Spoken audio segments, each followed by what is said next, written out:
Okay, so I just took the Outlander on the highway over to the Ford dealership because I'm looking at all my electric options, and the F-150 Lightning, I thought it might be on the list, but however, none of the local dealers carry them up here in the north.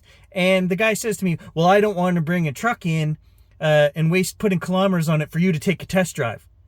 Well, I walked out. Okay, that's not a good start. So there are no trucks available for me to look at or test drive, but they want me to commit to buying one before they bring it in. And I'm like, no, I can't commit to buying something without even seeing it. This is just ridiculous nonsense. So I think if I go that route, guys, I'm going to have to go down south and, 400 kilometers south. They probably have some at the dealerships down there. But again, this is not a great proposition. They have a hard time selling these. There's not great demand up here in the north. There's no infrastructure for these, and yet the discounts are minimal at best. And I look at these states, you guys aren't buying them either. There are 12,000 of these sitting on lots right now that aren't selling. They should be trying to give these away with some good discounts, and they're not. So anyway, I'll give you guys the update that I am testing the Outlander to see if this new HVAC battery warmer unit they put in here at $3,500 or whatever it was, is it going to solve the issue of the car starting and going into engine mode, the engine running, when it should go through the electric first. And I can report that today on day one, we just went across town and back, and I'll show you, the engine did not start. So there it is. That was highway driving, 110 kilometers an hour, 20.1 kilowatt hours used, all electric.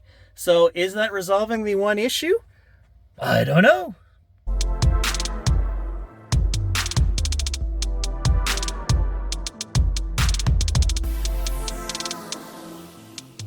And I don't think that question will truly be answered until we get into the colder temperatures, because once it starts getting down to around 10 degrees Celsius, that's when we really notice this problem. Today it's over 20 degrees, right? 22 degrees Celsius right now.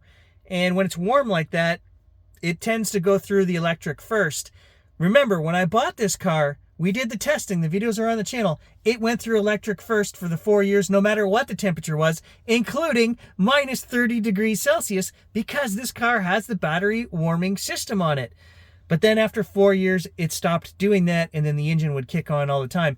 And I'm not alone. All of the guys online are complaining, the other 5,000 guys that bought these, that's their number one complaint as well. We're not getting any electric miles on short trips because the engine is always starting.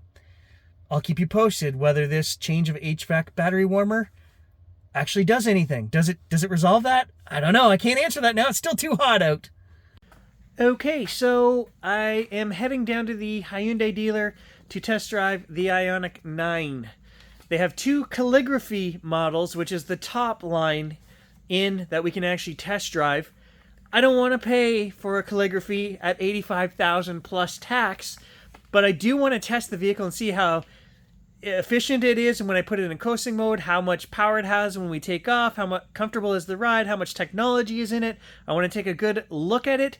I'll see if we can film some images and whatnot of the interior, exterior, just to show you guys what I'm looking at. But then the freaking dreaded news, the same as the Lightning, which we can't get up here. I was at the Ford dealership earlier today, I was mentioning, and they could not bring a truck up for me to test drive. The guy was giving me a hard time saying, I'm not bringing a truck up here so you can have a 5-minute test drive. And I said, great, here's your card back. I'm not paying 80 grand on a vehicle I haven't even sat in. So then I walked out, and I'm not dealing with that guy. But they tell me that for the Ioniq 9, they only have this top model available for like the next year. And they're like, and the other ones will slowly filter into the ecosystem here as we progress. And I'm like, I don't want to wait a freaking year to get one of these, but I can at least test drive it and see if it fits what I'm after in a general kind of way. Oh, here we are, guys. We are in the Ioniq 9. It is freaking nice. The space back there, I don't know if my phone shows it, it's like half again as long as my Outlander. So huge sunroof up there. I mean, more features on this thing than you could know what to do with. So today's goal is to just get it on the highway, test the acceleration. This has the 400 horse version. I probably would go with the 300 myself to get a little more range, but let's take it for a drive, see what it feels like. Oh my god, this thing has massage seats. It's massaging my butt. Don't tell me this thing ain't worth 90 grand. Come on. Wow, this seat is so friggin' comfortable on here. The acceleration is just crazy. With 400 and some horse, you should expect it to be.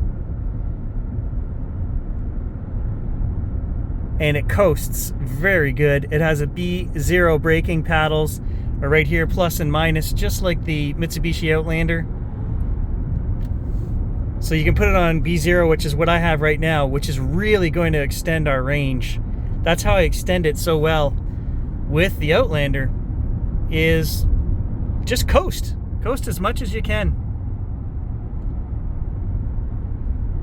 But I mean, the acceleration is bonkers. Okay, so we're doing 94 right now, but I mean, your head still snaps back when you step on it. It's crazy. It's like instant, of course, being electric. The ride is very nice. Do a little test. I'm waiting for that kilometers on the right side saying 431 to drop down to a guesstimate of 430. As soon as it does that, I'm going to look at our tripometer and see if a kilometer equals a kilometer like we do in the Outlander or what. But it doesn't seem to be dropping. I've driven a few kilometers here and it's still showing 431. Well, I've got it on test drive. I'll just show you guys the outside of this thing. It's beautiful. So, a very sleek design on this. I love the back end.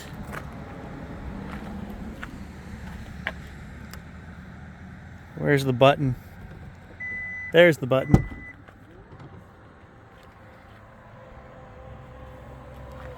And when you look at the room in here, it's got the third row seating, which is down right now. You've got all power options in this top calligraphy model. Of course, you've got all the air conditioning and everything for the rear seats. I believe they are actually cooled and heated, the second row. Third row isn't, but it has vents and everything at the top, USBs, power seats up and down. These handles go in flush. I mean, it's just a modern marvel of technology. And they are ventilated. You can see perforation here, second row. The only problem is the price at $84,000 plus tax. But there are different levels, right? So we could, not get the calligraphy, which I don't need the top options, but this is a damn nice vehicle, and this is the way I'm leaning right now. Ioniq 9. And the test drive, it feels great. I love the braking paddles, very similar to what I currently do, and I maximize my range with those, and that's important. We can't do that in the wife's CX-90, and even though it's just a plug-in hybrid, it still annoys me that I can't extend the 65 kilometers in her car. With this one, you have full control. You can coast as much as you want. You can hypermile. You can change it to one-pedal driving if you want. The options are all here. Never owned a car that massaged my ass while I'm driving before. That would be a first. So this start-stop button is a little bit weird. It's hidden in here, in behind. So every time you go to start the vehicle, you got to kind of reach in there to get to it. And then to put it in gear, you've got the selector that you turn forward for drive. Turn it back for reverse. So it's a little weird. But I guess you would get used to it. Also, we're getting 431 kilometer guesstimate with the air conditioning on. Let's just turn this off. And... oh, hell yeah! Windows down. We just went up to 446. This is my style right here. Windows down. Get those extra kilometers. Okay, as soon as that drops 1 kilometer, we're going to do a little test and see if a kilometer equals a kilometer. I know it's not going to. Probably going to get 2 to 2.5 kilometers for every kilometer it drops on there. Okay, it just dropped to... oh, it went back up because I braked. It went to 445. There we go. 63.1 kilometers. Okay, so let's just do a little test and see when that drops to 444. I'm just on a rural, twisty road here, up and down some hills. It is 50 kilometer speed limit here, so that's what we're doing. Okay, so actually we went 1 kilometer and it dropped by 1 kilometer. So that's a pretty accurate reading. Will it change over long drives? Absolutely. Let's just do 1 more kilometer and see what happens. Man, this thing is actually kind of fun to drive. Okay, there's 1 more kilometer driven, and immediately as soon as we did that, the max kilometers dropped by 1. Have to remember though that the gasometer is going off of how this car has been driven to this point. And right now it's showing an average of 46.1 kilowatt hours per 100 kilometers, which is very, very high. It's not actually going to be that high. My Outlander gets 21 kilowatt hours used on the highway and 15 to 17 in town. So this thing just hasn't been driven enough, or those that have test drove it like me are really testing it by really stomping on the electric, right? So this is kind of the gasometer here is 1 for 1 right now, but I know once I owned this vehicle and drove it and it got used to my driving style, probably going to get 2 to 2.5 kilometers per kilometer showing on the gasometer. I just know that from driving the Outlander for 8 years. Okay, let's just take off and see what it's got here. Oh my God.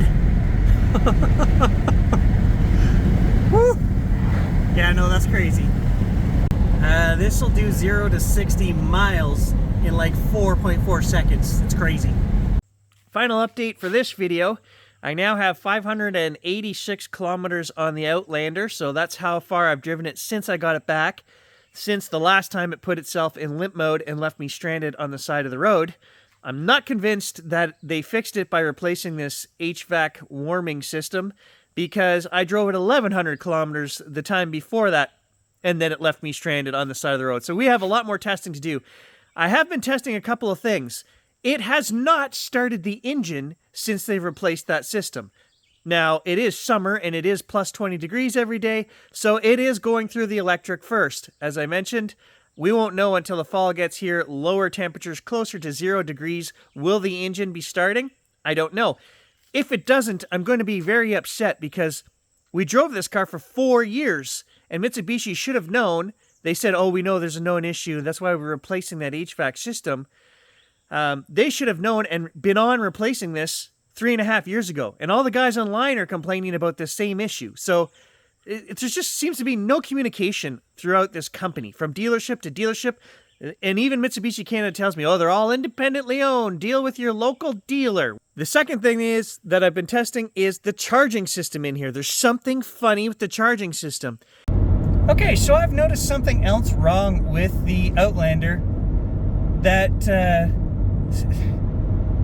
it's not right. I've got the car on charge right now. We were down 7 kilometers and I thought, well, before I hit the back roads here, I'm going to charge it back up. So I pushed charge 10 minutes ago and I've actually lost another kilometer in 10 minutes. So the charge system is working. We tested it. When you pull over and just sit in park, the car will charge. It will charge 10 kilometers, 8 kilometers in 10 minutes. However, when you're driving down the highway, it's not keeping up. It is not charging. Charged it for 20 minutes on the road. I didn't gain a kilometer. And I'm like, what's going on? Yes, we were on the highway doing high speeds. It used to do that. So I did a bunch of testing yesterday, and I can confirm that at 90 kilometers an hour, it still charges. When you pull the car over to the side of the road, yesterday it was 30 degrees out. We just did this test a month ago. In 10 minutes, we got 8 kilometers a month ago. Yesterday in 10 minutes, I only got 5 kilometers. Okay, so we're going to do a little charging test here. As soon as the clock turns to 9:41, I'm going to press the charge button. We're going to run it for 10 minutes. I'll show you guys how much we have left on the gasometer right now. So 7 kilometers left, and when that hits 9:41, I am going to push the charge button. Okay, so it just turned 9:51, and I'm just going to let this run a few more seconds here. We only gained 5 kilometers. I've done this test twice before, and once was like a month ago, and we got 8. And the first time we did it 7 years ago, we got 8 in a 10-minute. So the only thing I'm wondering is it's very warm today, 25 degrees Celsius. Could that slow down the charging process? Possibly. I guess all we can say is that the car is still working. It is still charging.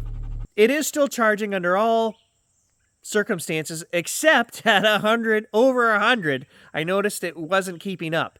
And that's new. So I'm just making note of that in this video because it's something we can test further and show if it becomes an issue.